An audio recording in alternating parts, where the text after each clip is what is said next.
পরনে লুঙ্গি, মাথায় গামছা বেঁধে পাকা সড়কে হ্যান্ডেল ছেড়ে চালাচ্ছেন মোটরসাইকেল। পা গুটিয়ে বসে আছেন বাইকের সিটে, আবার কখনো বাইকে দাঁড়িয়ে শুয়ে দেখছেন মোবাইল, খাচ্ছেন রুটি ও পানি, নাড়াচ্ছেন হাতও। গাড়ি চালানোর এমন ভঙ্গিমা দেখে অবাক পথচারীরা। কুড়িগ্রাম সোনাহাট স্থলবন্দর সড়কে শখের বশে এভাবেই নানা ভঙ্গিমায় মোটরসাইকেল চালিয়ে পথচারী সহ স্থানীয়দের বিনোদন দিচ্ছেন মোহাম্মদ আজাদ আলী নামের এক কৃষি শ্রমিক।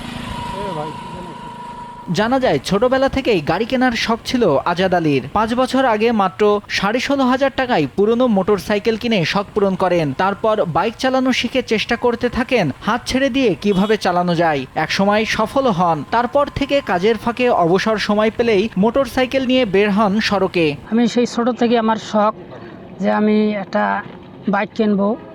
তা আমি মনে করো যে কৃষিকাজ করি, করতে করতে যে 5 বছর হইলেও মনে করো আমি একটা বাইক কিনছি 16,500 টাকা দিয়ে। কেনার পরে আমি মনে করো যে বাইক স্যার কাছে যে হাত ছাড়িয়ে দিয়ে চলায়, আমি সেটা দেখছি। দেখার পরে আমার একটু মনোভাব হচ্ছে যে আমি মনে করো আমি ওইভাবে চালাবো। এখন মনে করো সেই থেকেই মনে করো আমি একটু ট্রেনিং দিতে দিতে ইনশাল্লাহ সব শিখে গেছি। আমি গাড়ি মনে করো 16 কিলো পর্যন্ত যেতে পারি, শুয়ে থেকে বসে থেকে আবার দাঁড়ে 16 কিলো পর্যন্ত যেতে পারি।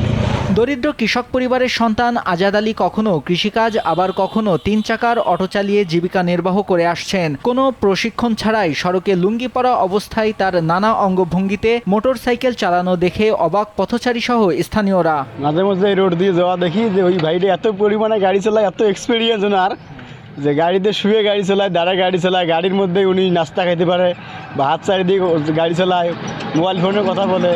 ওর গাড়ি চলার এত এক্সপিরিয়েন্স দেখি নিজেই অবাক হয়ে যায়। দিন মজুরি করে কিছু করে টাকা জমায়া সে একটা ছোট মোটরসাইকেল কেনে।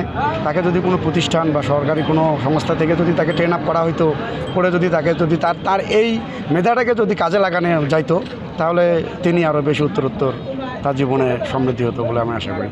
ব্যস্ততম সড়কে এক প্রকার ঝুঁকি নিয়ে বিভিন্ন কসরতে মোটরসাইকেল চালিয়ে মানুষকে বিনোদন দিচ্ছেন আজাদ আলী। তাকে সরকারি বা বেসরকারিভাবে প্রশিক্ষণ দেয়া গেলে হয়তো এভাবেই গাড়ি চালানোই হয়ে উঠবে তার আয়ের উৎস।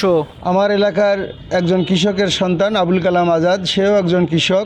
তার যদি একটি সুন্দর একটি প্রশিক্ষণের ব্যবস্থা করা যেত বা প্রশিক্ষণ করা হতো, তাহলে সে আরও হয়তো বা অনেক কিছু আমাদের এই সমাজে এ বিষয়ে অবদান রাখতে পারবে বলে আমি মনে করি।